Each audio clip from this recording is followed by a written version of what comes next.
Hola, Demar, creo que tienes el micrófono apagado. Tienes el micrófono apagado. Muchísimas gracias. Hola, muy buenas tardes. Buenas tardes a Hola, ustedes. Buenas tardes a todos. Bienvenidos a este importante conversatorio en el que vamos a tratar hoy un tema decisivo para Colombia, el futuro económico de Colombia con la llegada de Gustavo Petro.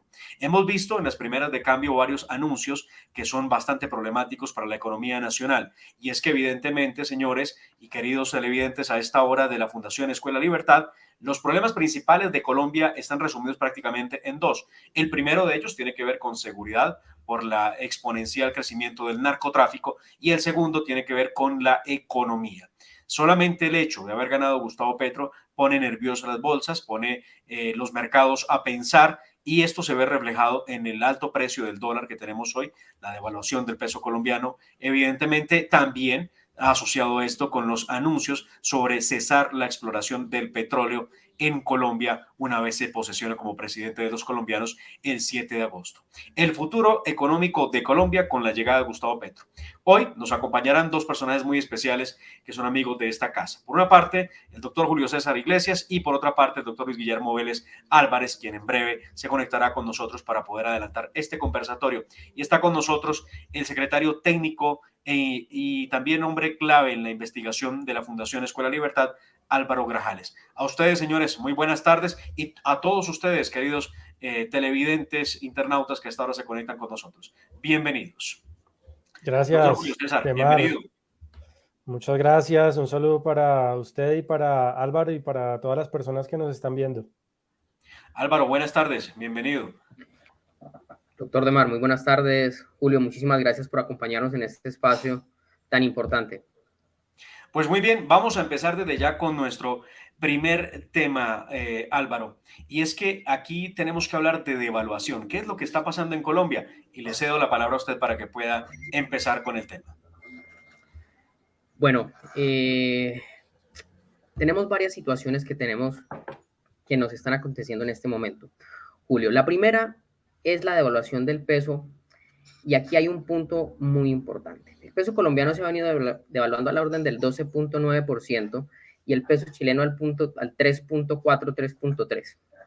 Ahí hay un punto clave porque la devaluación del peso no solo se le puede atribuir a un factor externo, sino también a un factor interno.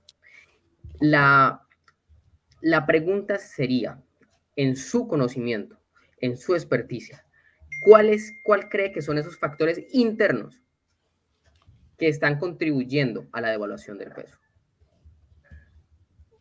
Bueno, Álvaro, como bien dices, a la formación de precios del dólar y de cualquier otro activo financiero, pues contribuyen numerosas variables. Es muy complejo decir exactamente en qué proporción contribuyen a la variación cada uno de esos factores distintos. Ahorita estamos viviendo una situación compleja a nivel internacional,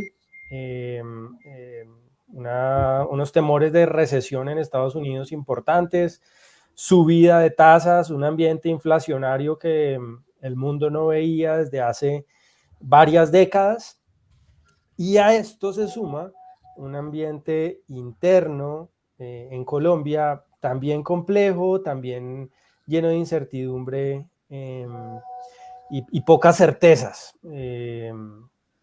Los factores internos, para ir a lo concreto de tu pregunta, habría que encontrarlos, por supuesto, en la política. Pues desde el pasado 19 de junio, cuando se conoció la victoria de Gustavo Petro, la llegada al poder de la coalición del pacto histórico, pues el dólar inmediatamente reaccionó, digamos, de manera alcista, o lo que es lo mismo, eh, se depreció o se devaluó el peso al día hábil siguiente cuando abrieron los mercados el martes después de la segunda vuelta presidencial. Entonces, pues eso marca el principio de una carrera devaluacionista que ha llevado al peso a perder en torno al 12% de su valor desde ese 19 de junio. Y si bien otras monedas de la región también han perdido valor frente al dólar, pues no lo han hecho en la misma proporción que el peso colombiano. Por ejemplo, el mexicano ha caído algo así como un 2%, el real brasilero en torno a un 5 o 6%, el sol peruano ha caído también en torno a un 4%, algo por ahí, pero el peso colombiano ha caído el doble o el triple que algunas de esas monedas comparables. Entonces, nos están diciendo que toda la devaluación del peso que hemos sufrido, digamos, las últimas 2 o 3 semanas se debe al entorno económico internacional. Sin duda, ahí está una parte de la verdad, pero también tiene que ver con la incertidumbre local y sobre todo, pues evidentemente esto tiene que ver con las dudas que hay sobre el programa económico de Gustavo Petro. Las razones por las cuales se depreciaría el dólar por la llegada de un gobierno populista, como a todas luces es el de Petro, pues son muchas, pues solamente para mencionar un par. Gustavo Petro durante la campaña presidencial llegó a hablar, aunque eso no quedó formalizado en su programa de gobierno, pero sí en declaraciones a la prensa, llegó a hablar de un control de cambios, de impuestos a la salida de capitales hacia el exterior. Eso naturalmente es un anuncio viniendo del que es hoy el presidente electo del país, pues un anuncio que alarma a los inversionistas. Si le suma a eso el tema de la reforma tributaria que se apunta, entiendo vamos a hablar de ella también más adelante, pero que en todo caso estaría muy enfocada, muy dirigida hacia ciertos sectores de la sociedad relacionados con la inversión, con el mundo empresarial, pues para recaudar 50 o 75 billones de pesos, como han dicho, pues naturalmente que significaría un golpe tributario muy importante. Solamente esas dos cosas, esos dos anuncios, darían pie para que los mercados reaccionen de esa manera negativa como lo han hecho durante estas 2 semanas después de la elección. Rudolf Holmes ha venido planteando la necesidad de Gustavo Petro que salga a calmar los mercados con alguna de sus intervenciones a través de Twitter, que es como lo hace él. Pero me preocupa mucho cuando hablan de la oportunidad o la posibilidad que tiene Gustavo Petro de explicar algo de lo que está pasando. Siento que el mismo ministro Ocampo ha intentado algunas cosas sin éxito, pero sin duda la palabra del electo presidente puede ser la clave para que cuando menos los mercados se tranquilicen.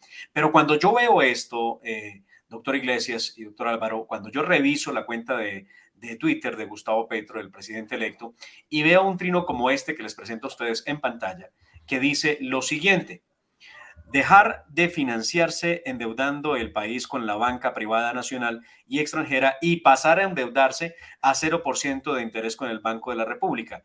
Y, segundo, por esa vía, redistribuir los ingresos en favor de la población más pobre. Cuando él hace este tipo de planteamientos que estamos leyendo aquí en pantalla, que es un trino del señor Gustavo Petro el 30 de junio del 2021 a las 6:28 de la tarde, nos está diciendo de alguna forma que lo que pretende es imprimir más billetes. La pregunta es, ¿será que imprimiendo billetes se soluciona un problema de devaluación o se detiene un problema de inflación en Colombia? No, por supuesto que no, Demar. Este es parte de las preocupaciones que sin duda los agentes económicos tienen sobre el proyecto político y económico de Petro. Es uno de muchos puntos muy preocupantes que ha planteado Petro, tanto en la campaña como en su cuenta de Twitter, como a través de los medios, como directamente en su programa que presentó en la campaña presidencial, el programa formal que presentó el Pacto Histórico. Esto creería uno, quizá un poco pensando con el deseo, que es algo muy difícil de ejecutar, por cuanto, al menos de momento, el Banco de la República, digamos que tiene unos mecanismos institucionales que le brindan al menos un cierto nivel de autonomía e independencia, y no estaría dentro de las facultades de Gustavo Petro dirigir la política monetaria. Ya otra cosa es la realidad de la política y cómo uno con la aplanadora legislativa, cómo el presidente con la aplanadora legislativa con la que va a contar en el Congreso, pues podría horadar esa independencia del Banco de la República y llegar a ejecutar esas ideas. Entonces, es uno de los puntos que sin duda causan nerviosismo. En general, todo el programa de Petro en lo económico daría pie para que los mercados estén nerviosos, para que los inversionistas pierdan la confianza en la economía colombiana. Álvaro. Doctor, ese punto que usted acaba de mencionar es bastante importante y es la independencia del Banco de la República. El ministro de Hacienda hace parte de la Junta del Banco de la República y lo más seguro es que así como Petro ha logrado permear el Congreso, pueda en algún momento permear el Banco de la República.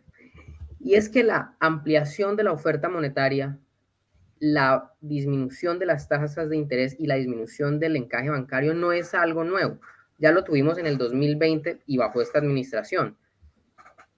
Entonces, no, ya está sentado el precedente.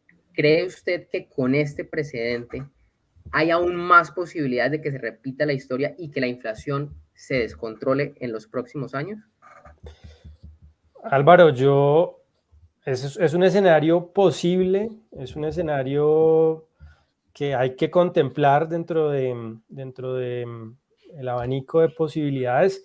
Yo no creo que sea el más probable, yo creo que de todas maneras es temprano para pensar que Gustavo Petro tiene la capacidad de demoler instituciones económicas de una tradición importante en el país, como el Banco de la República. Sí preocupa, y preocupa mucho que básicamente la clase política haya dejado sola a la ciudadanía, a casi la mitad del país que no votó por Gustavo Petro, y hayan corrido en desbandada pues a sumarse a las toldas oficialistas. Eso lo que de entrada le dice a uno es que a quienes creían que en el Congreso iba a haber una oposición radical por parte, digamos, de los partidos tradicionales del país, tipo el Partido Liberal, el Partido Conservador, la U, etcétera, pues está visto que se equivocaron, que en el Congreso no va a haber oposición, y era una institución importante de contrapesos al poder del Ejecutivo, pues por ahí no va a venir. No hay que descartar que otras instituciones, pues digamos, caigan.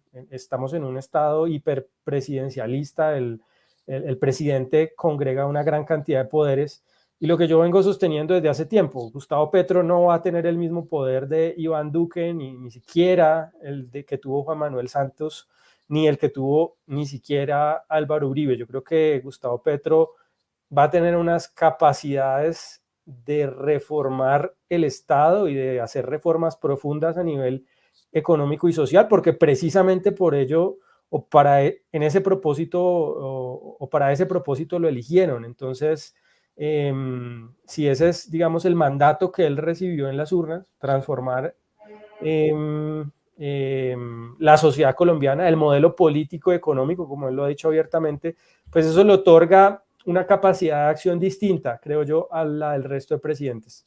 El Congreso va a estar con él y pues sí, yo no creo que vaya a ser fácil ni que vaya a ser un proceso automático, Álvaro, pues que simplemente los economistas importantes que hay en el Banco de la República simplemente le pongan en bandeja de plata la política monetaria al nuevo presidente. No creo que eso sea el caso, pero sí hay que ser muy vigilantes y muy atentos, la sociedad civil en conjunto, procurando pues, de que ese escenario en todo caso nunca vaya a ocurrir.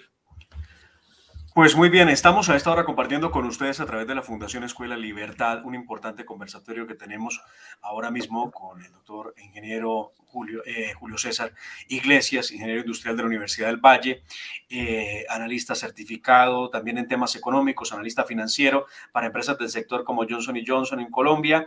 Bueno, usted ha hecho una extraordinaria tarea al salirle al corte a ciertos anuncios populistas del gobierno entrante. El problema de todo esto está en que una cosa eran los anuncios de campaña donde estaban prometiendo cosas tan absurdas como, por ejemplo, eliminar el SOAT para las motocicletas, sin pensar que, pues, evidentemente el SOAT es parte fundamental de seguro para poder atender las emergencias dadas por accidentes en Colombia, y eso tiene pues obviamente un impacto enorme sobre gran parte de la ciudadanía. Ahora, en la práctica, ¿cómo los ciudadanos que a esta hora están conectados con la Fundación Escuela Libertad pueden escapar de ese fenómeno tan difícil que es el de la devaluación? No es para nadie pues un secreto que sí estamos muy preocupados por la situación que estamos viendo, evidenciando que el dólar va trepando.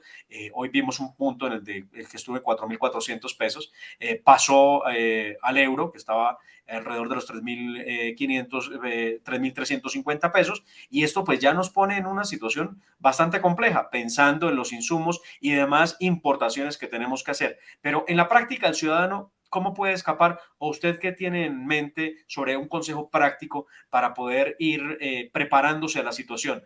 Evidentemente hay que prepararse, pase lo que pase. Ojalá que las cosas mejoren por el bien de todos en Colombia, pero si no, ¿qué podemos hacer?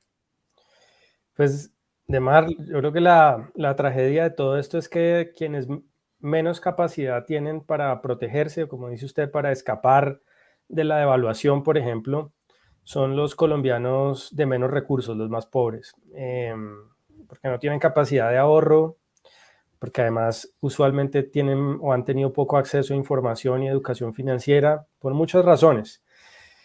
Hay vías para intentar proteger el patrimonio, los ahorros. Un problema que tenemos los colombianos en general es que tenemos concentrados todos nuestros recursos financieros, todos nuestros activos al interior de la economía colombiana.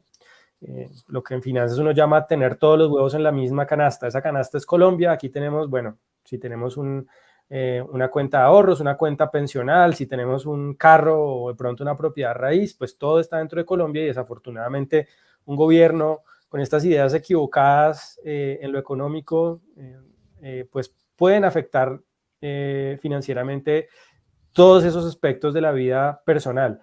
Una manera en la que uno puede intentar diversificarse es teniendo exposición a monedas extranjeras, haciendo ahorros en monedas distintas al peso. Para eso hay muchos mecanismos.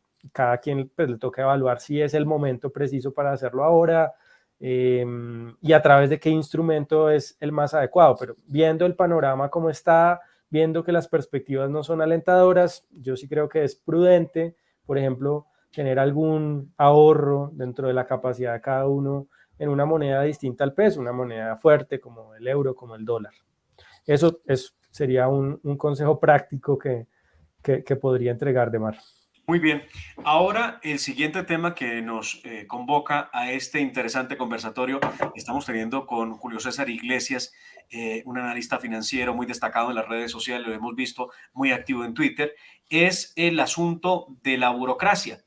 Los gobiernos de extrema izquierda nunca han sido ajenos a la burocracia. De hecho, son bastante melosos, se empalagan muy fácilmente. Y aquí lo vemos cuando Gustavo Petro propone cosa nada más y nada menos que crear 2 nuevos ministerios. Recordemos que el expresidente Álvaro Uribe Vélez logró una fusión de ministerios y dejó 14 ministerios funcionando en Colombia, después de haber fusionado varios de ellos. Recuerdo algunos, ¿no? El de Ambiente, recuerdo que era Ambiente Vivienda, que recuerdo también el de Interior y Justicia, el de, sí, Ministerio del Interior y de Justicia, y de esa forma se logró reducir la cantidad de burocracia que había en el Estado.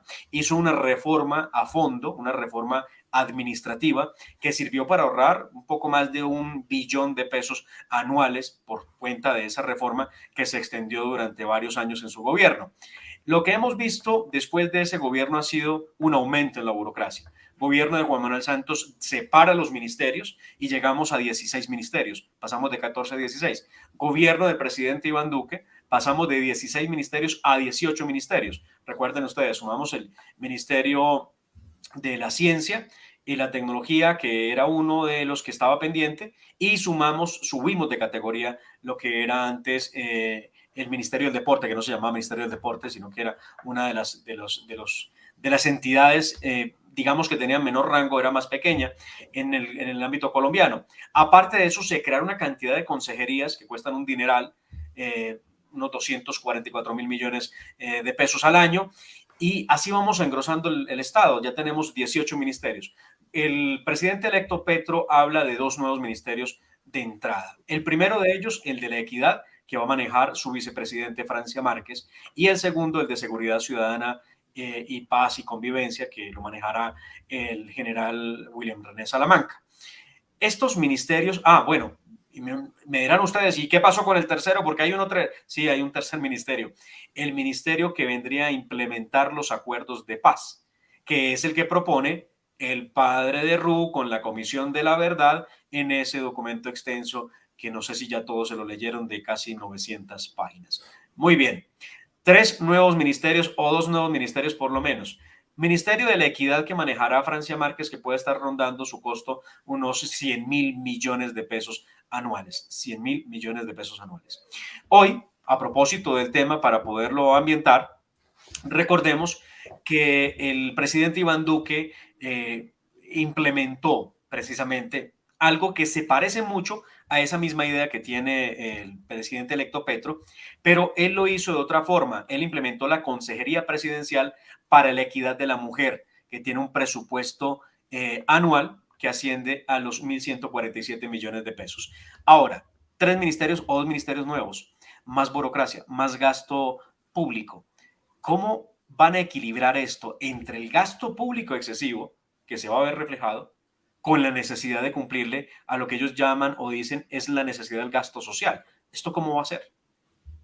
Sí, están intentando lograr la cuadratura del círculo, efectivamente, Aymar, porque por un lado tenían una reforma o tienen una reforma tributaria, de ahí que ese sea el primer proyecto que necesita sacar adelante el gobierno del Congreso, porque de no concretarse esa reforma que va a traer o que traería nuevos recursos al Estado, pues es muy difícil desarrollar la agenda política, el proyecto político que planteó Petro. El problema es que habían hablado durante la campaña presidencial de un conjunto de gasto adicional, según estimaba incluso la misma campaña de Fajardo, que tenía como su asesor económico principal, pues al que va a ser el ministro de Hacienda de Petro, José Antonio Campo. Ellos, o sea, el equipo de José Antonio Campo, que ahora va a estar en el gobierno, estimaba que el plan social de Petro costaba algo así como 130, 140 billones de pesos adicionales a lo que ya gasta el Estado. Un incremento brutal en el gasto público. Ahora que trajeron a Ocampo al gobierno, pues él de entrada llegó, digamos, bajando de la nube a Petro. Petro, en la primera entrevista que dio a medios, se la dio pues a la revista Cambio y le preguntaban sobre su reforma tributaria y decía que él esperaba, que él creía que esa reforma tributaria podía ser de hasta 75 billones de pesos. Para ponerlo en contexto, se espera que el recaudo tributario este año total, digamos, pre-reforma tributaria, sea de unos 200 billones de pesos. O sea, cuando uno le hablan de incrementar en 75 billones el recaudo tributario, es un incremento pues, que ya se acerca al 40, quizá 30 y pico %, un incremento brutal en el recaudo. Eso parece difícil y de hecho Campo le dice a Petro, y se lo dijo a través de los medios de comunicación, 75 millones es imposible, esa cifra no es viable, al menos si no queremos destruir entrando el tejido empresarial y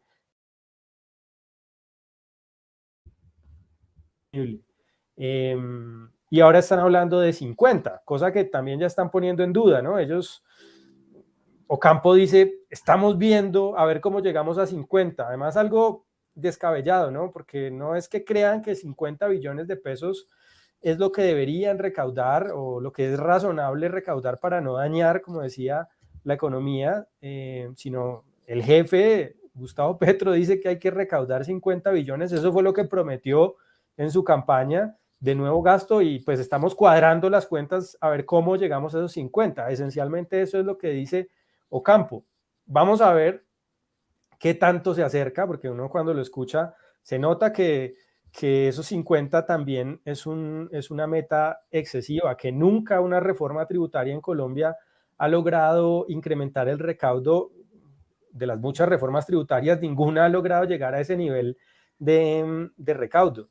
Y pues, si no se logra esto, si no se logra ese nivel de recaudo, pues el programa populista de Petro, pues queda en veremos, porque no va a tener cómo cuadrar las cuentas. Él hablaba de que esa reforma tributaria que él haría, esos nuevos recursos que él conseguiría, irían en parte para subsanar el déficit fiscal que ya tenemos, alrededor del 6% del PIB, y la otra mitad iría para cubrir su agenda de reformas. Pero es que ni siquiera eso, Julio César. Este cuadro que les estoy presentando a ustedes no es de nuestra autoría, pero lo hemos tomado de lo que ha presentado Sergio Fajardo en medio de los debates que se hicieron en Colombia al final de la segunda vuelta. Pues muy bien, Sergio Fajardo, al final de la primera vuelta, Sergio Fajardo presentó este cuadro que no lo hizo Sergio Fajardo, que lo hizo precisamente el actual ministro, el doctor Ocampo, el anunciado ministro de Gustavo Petro, el ministro de Hacienda. ¿Qué dice este cuadro? 18 billones de pesos para los adultos mayores, 34 billones de pesos para las madres cabeza de hogar vulnerables, 5 billones de pesos para médicos domiciliarios, 8 billones para el mínimo vital del agua, 6,5 billones de pesos reducción de cotizaciones laborales, 58 billones de pesos para gobierno empleador de última instancia. Y aquí no pone en ninguna parte que parte de ese recaudo que va a ser de una reforma tributaria de 65 billones de pesos esté enfocado en tapar o en aliviar un poco el déficit fiscal. Entonces, tenemos, y esto lo hace el doctor Ocampo en este cuadro muy bien hecho, tenemos un desfase o un rojo de 64,5 billones de pesos en la propuesta que hace Gustavo Petro. Dicho de otra forma, no se puede con una reforma tributaria de 65 billones de pesos cubrir un gasto que equivale o está cercano a los 130 billones de pesos. Sí, de acuerdo. Y pues lo que más preocupa es pensar qué pasa si la plata no alcanza, como efectivamente lo que presentó Petro en la campaña, pues no fueron cuentas, sino que fueron cuentos, cosa que le decía el mismo Fajardo en un debate, efectivamente es fantasía contable. Lo que preocupa es, bueno, si no se hace a través de una reforma tributaria, ¿qué herramientas le quedan al gobierno para conseguir los recursos? Pues, por desgracia, tiene varias. Entonces, una que sería la más loca, la más dañina, pues ya la mencionábamos ahora, el tema de la emisión monetaria, en principio es más difícil, pero también podría intentar endeudarse más, lo cual también sería nocivo, pensando que ya tenemos un déficit fiscal alto, que ya se han desvalorizado los títulos de deuda del gobierno colombiano, que perdimos el grado de inversión, pero esa podría ser una opción, ampliar el déficit fiscal, endeudarse más en los mercados financieros. Todavía Colombia tiene algún nivel de credibilidad, es decir, no somos Argentina, no somos Venezuela, se podrían, tal vez a peores tasas, pero se podrían conseguir recursos para financiar esa brecha que tiene Petro entre lo que prometió y pues los recursos con los que cuenta. Y la última opción, que fue, digamos, una de las puntas de lanza de la campaña de Petro, es la operación de confiscación sobre el ahorro pensional privado que han propuesto, ¿no? En principio ellos hablan de vamos a coger las cotizaciones mensuales que hoy hacen los trabajadores a las AFPs, venga por acá, con eso vamos a financiar una parte de los subsidios que mencionabas ahí, aunque es mucho dinero, no lo alcanzan a financiar en su totalidad, más o menos 18 billones de pesos al año. No cuadra de todas maneras. ¿Y qué queda? Pues bueno, queda el stock. ¿El stock qué es? Pues el ahorro pensional privado que está acumulado en cuentas individuales. Ahí tenemos, mal contados, 350, 370 billones de pesos. Ahí sí que está una masa de recursos importante. Parte de esos recursos si uno diseña, o si ellos diseñan la reforma pensional como la plantearon, parte de esos recursos van a terminar confiscados por el Estado colombiano y podrían ser, digamos, una tabla de salvación a las necesidades de dinero que tiene el nuevo gobierno, dado lo que le prometieron a los colombianos. Sobre todo, lo que uno puede concluir acá es esa reforma pensional, o lo que dicen que es una reforma pensional, no es una reforma pensional, sino que es otra reforma tributaria, o es una reforma tributaria disfrazada de reforma pensional, porque el propósito no es el que Petro ha planteado, que supuestamente es el de mejorar el sistema pensional. Ese no es el propósito de fondo. El propósito de fondo es fondear al Estado, fondear su proyecto político. Y él lo dice abiertamente. Vamos a quitarle esas cotizaciones, dice él, a las AFP, pero en el fondo es a los trabajadores, que son los dueños de ese dinero. Vamos a quitarle ese ahorro que han venido haciendo durante años. Ahora esos flujos ya no van para allá, sino que vengan para el Estado. ¿Y qué hacemos con ese dinero? Pues pagar subsidios. Entonces, en esencia es un impuesto, es confiscar un ahorro que antes era de los trabajadores, pues apropiárselo el Estado para ejecutar un proyecto político, burocrático, etcétera, como quieran interpretarlo. Claro, ahí hay un tema adicional. En el cuadro que veíamos ahora de la proyección que hacía el doctor Ocampo en relación costos de las propuestas del señor Petro, hay algo que se está dejando por fuera. Y es que él, cuando hace el cuadro, considera que los ingresos de la nación siguen estables, pero con la disminución que se va a venir en materia de rentas petroleras por la no exploración de nuevos pozos, pues esto va a terminar ahondando la crisis financiera del Estado. El déficit fiscal ya no solo va a venir por un aumento del gasto excesivo en un momento dado, sino por la misma inactividad del Estado en la búsqueda de recursos propios a través de la extracción petrolera, que representa casi que el 40% de los ingresos. Sí, en parte por eso, digamos que ya ellos enfrentados al realismo de la contabilidad, por eso ya se bajaron del bus de algo que se había mencionado en el programa de Petro, que decía que que las reservas actuales se iban a dedicar al consumo interno. Eso Ocampo ya salió a decir, no, aquí hay que seguir exportando, si no vamos a tener un problema de balanza de pagos, pues obviamente la balanza comercial se nos va a descuadrar totalmente porque el principal producto de exportación del país es el petróleo. Ellos ya se bajaron de ese bus, digamos. Falta el otro que no está tan claro todavía, que es el tema de la exploración, ¿sí? De firmar nuevos contratos de exploración.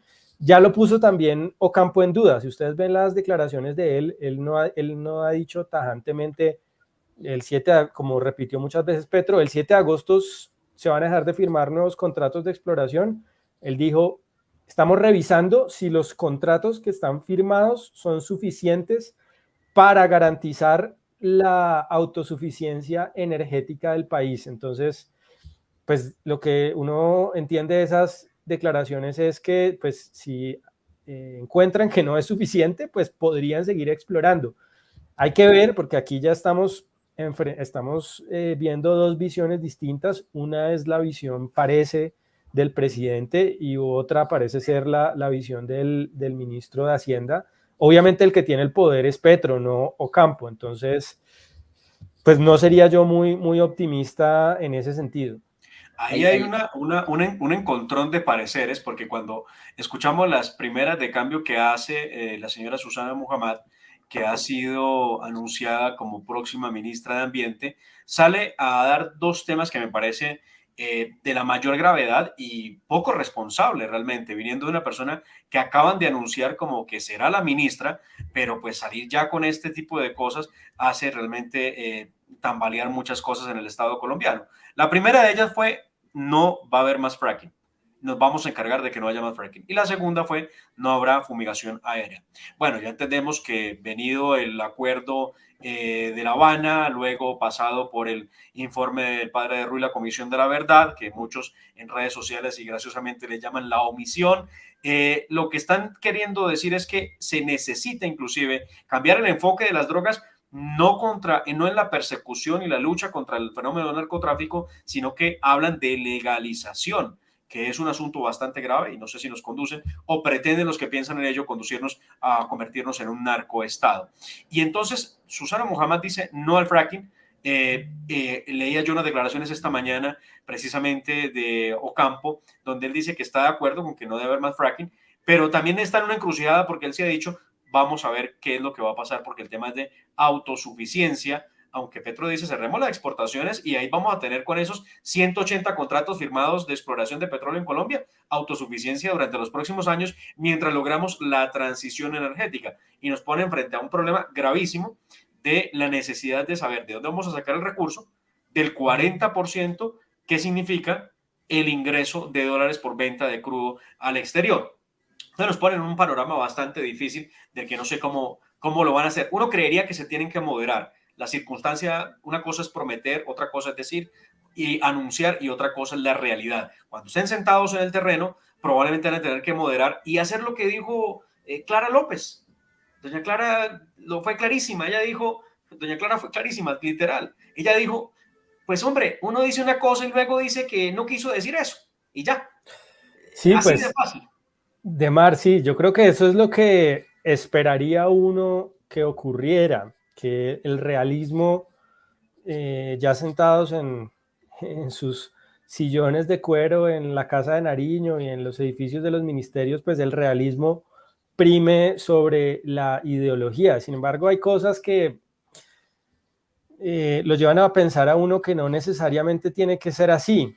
Petro es una persona, digamos, es un político bastante, dijéramos, ideologizado. Él está muy convencido de una serie de ideas, pues que a mi juicio son muy equivocadas, pero en todo caso está muy convencido de esas ideas. Hoy, por ejemplo, si ustedes ven en Twitter, un economista muy conocido que se llama Jorge Restrepo mencionaba lo que está pasando con el dólar y él tiraba una interpretación relacionada con el tema petrolero, que esto puede tener alguna relación con que se hable de cerrar la puerta al fracking o dejar de explorar, en fin. Petro le respondió al minuto de que el economista publicara ese trino sobre el dólar, sobre cómo los mercados están nerviosos, y le respondía diciéndole en una frase muy clara, no va a volver a haber fracking en Colombia. Básicamente, como uno interpreta eso es, a mí no me importa lo que está pasando con el dólar, los mercados financieros pueden llorar, puede que el dólar se dispare, pero en Colombia no va a haber fracking. Lo importante es cumplir lo que prometimos, y lo que prometieron efectivamente, y por lo que votaron los colombianos que apoyaron a Petro, entre muchos otros disparates, estaba el acabar o el eliminar la posibilidad de que se hiciera fracking en el país. Entonces, no sé hasta qué punto, yo creo que eso va a ser una tensión permanente en el gobierno de Petro, que él va a tener que decidir entre, pues, ser fiel a sus principios ideológicos y a sus propuestas, y por lo tanto llevar hacia el barranco a la economía, seguir los pasos, pues, de Argentina, y si se quiere algo más extremo, los pasos de Venezuela, o si quiere moderarse, viajar hacia el realismo y, digamos, hacer un gobierno de centroizquierda que no difiera tanto de lo que, qué sé yo, de lo que hizo Juan Manuel Santos, por ejemplo, o de lo que hizo Ernesto Samper, que, digamos, fueron gobiernos que no hicieron, habrán hecho muchas cosas mal, pero en todo caso no hicieron locuras ni patearon el tablero. Entonces esa es como la decisión que va a tener que enfrentar Petro durante estos 4 años. Gobiernos de izquierda que no, como dicen los señores del pacto histórico y sus afines, nunca han gobernado Colombia en 200 años. Gran falsedad, esa sí que es una enorme falacia. Alguno de nuestros cibernautas, Polo Linosca, ya te doy el paso, Álvaro, pedía que recordáramos cuáles fueron las palabras exactas, porque yo lo parafraseé y probablemente no lo hice del todo bien. Aquí está lo que dijo la doctora López. Uno puede prometer algo para llegar a la presidencia y después de obtenerla decir que cambió de opinión. Así, sencillo. Álvaro, por favor. Bueno, Julio, ahí en esa parte final hemos tocado dos aspectos claves. Y es que la realidad financiera, la realidad económica, puede que los haga ponderar tanto al ministro como al señor Gustavo Petro. Yo tengo una preocupación, obviamente esto ya es algo subjetivo, pero espero también una respuesta muy subjetiva del caso. A mí Ocampo me genera un gran dilema. ¿Por qué? Ocampo fue el director del Departamento de Planeación Nacional durante la administración Samper, y su tarea era nada más y nada menos que llevar a cabo ese plan social, el Plan Nacional de Desarrollo de Samper, el salto social, al que yo considero que fue un salto al vacío. Fueron 4 años de turbulencia económica. Él sale del Ministerio de Planeación Nacional y toma las riendas del Ministerio de Hacienda y se ve obligado a declarar la emergencia económica, que después le tumba la Corte Constitucional. Y se la tumba porque le dice, ojo, es que usted no tomó las medidas de previsión que debía de tomar para evitar la crisis. Entonces ya tenemos el antecedente de que el ministro, si bien en este momento puede estar ponderado para tratar de tranquilizar el mercado financiero, cuando llegue la hora puede completamente apartarse de esa ponderación. Y esa reforma tributaria puede terminar expoliando los recursos de todos los colombianos. Sí, Álvaro, pues digamos que Ocampo es un economista que en esencia cree que el papel del Estado en la economía debe ser muy preponderante. Él encuentra que el Estado o que la solución a la mayoría de los problemas que enfrenta la sociedad o enfrenta cualquier sociedad no pasan tanto por el mercado, sino por la intervención del Estado. Es un economista en ese sentido que encuentra puntos de coincidencia con el programa de Gustavo Petro, aunque uno no podría calificarlo a él pues de ser un marxista o de ser un economista radical de izquierda, pues a lo largo de su trayectoria pues ha estado muy vinculado con alguien como el Premio Nobel de Economía Joseph Stiglitz, que ha cometido numerosas metidas de pata en América Latina, como elogiar a Fidel Castro, como elogiar a Hugo Chávez, como, bueno, más reciente darle el respaldo a Gabriel Boric o al ministro de Hacienda de Economía Argentina, que acaba de salir en medio de una crisis tremenda. O sea, el récord, digamos, en términos de apoyos políticos de Stiglitz y también de Ocampo, que es muy similar a lo que ha hecho Stiglitz, pues no es muy bueno. Pero pues Gustavo Petro necesitaba un economista de quilates, respetado en ámbitos académicos, para, se supone, darle un poco de tranquilidad al país, para bajarle los humos a los temores que había. Parece que no ha sido muy efectivo en ese sentido la tarea de Ocampo de entrada, porque pues tranquilidad no ha habido durante la primera semana larga en la que llevamos después del nombramiento. Pues lo que uno siempre ha visto en este tipo de cosas es, usualmente llegan ministros, entre comillas, moderados, un poco de un perfil más técnico, más académico, para iniciar la gestión, y luego damos paso a ministros un poco más ideológicos, digamos, y menos técnicos. Pues no sabemos si ese vaya a ser el caso pues con el gobierno de Petro, pero me parece que es un patrón que podrían seguir, porque al principio lo que necesitan, digamos, es fondear el proyecto político, y para fondear el proyecto político, para recaudar, para conseguir los recursos, pues uno no va a traer, digamos, al matón del barrio, que asuste a todo el mundo y se vayan corriendo y los negocios cierren porque llegó un matón. No, va a traer a alguien que genere cierto nivel de confianza, que le permita la consecución de esos recursos. ¿A quién traemos después? Pues es una incógnita. A mí en particular no creo que Ocampo sea un funcionario por todos estos elementos que ni mucho menos le brinde garantías al mercado ni a los inversionistas. Él viene con una tarea clara, como les decía ahora, el jefe le dijo que hay que recaudar 50 billones de pesos. ¿Esa cifra es buena o mala para la economía, para el futuro del país, para el crecimiento de las empresas? No sabemos, simplemente el jefe lo prometió en campaña y hay que cumplir. Es muy difícil cuadrar las cuentas. Ya Ocampo dijo, esto no es con los 4.000 más ricos, como había mentido Petro. Más que mucha gente le señaló, oiga, usted está diciendo mentiras, 4.000 personas, con 4.000 personas no va a recaudar 50 billones de pesos y 75 mucho menos. Ya. Él ya dijo, eso no, esa cifra de 4.000 era una tontería de propaganda de campaña. Aquí vamos, más o menos, dijo en una entrevista que le dio, creo que fue a Caracol, está hablando de los colombianos con la renta, o el 10% de colombianos de rentas más altas. ¿Cuántos son? 5 millones de personas, más o menos. Ahí está, pues, obviamente toda la clase media del país, y muchos que dentro de esos 5 millones ni siquiera se consideran de clase media. Esos son los que van a pagar más impuestos directamente, ¿no? Pero desafortunadamente no solo los que les llega el recibo de la DIAN o el correo de la DIAN para que declaren renta no son los únicos que pagan o que terminan pagando los impuestos.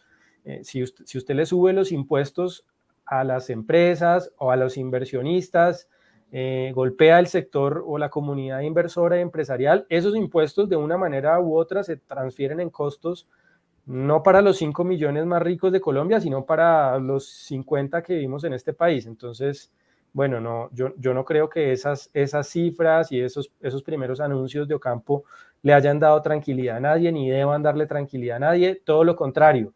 Me preocupa más que otra vez Ocampo, como lo hizo en Chile, como lo hizo en Argentina, como lo hizo en Cuba, ponga su nombre al servicio de un régimen que está a punto de hacer locuras económicas. Él lo ha hecho varias veces a lo largo de su carrera, ha puesto su prestigio académico al servicio de un proyecto político que al final, o esos proyectos políticos en lo que se han traducido, es en empobrecer a millones de personas a lo largo y ancho de América Latina.